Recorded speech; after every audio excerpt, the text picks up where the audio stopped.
What if I told you the world you see is only a reflection of what is inside you?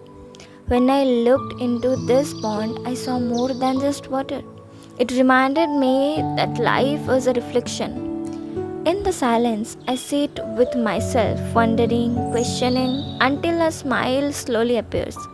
And then a cat wanders into the frame, simple, curious, alive.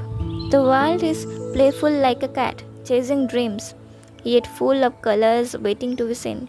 Even the sky outside my gate whispers, there is beauty everywhere, if you pause and look.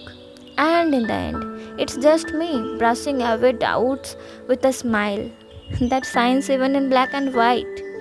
Because colors are not just outside, they live within us too.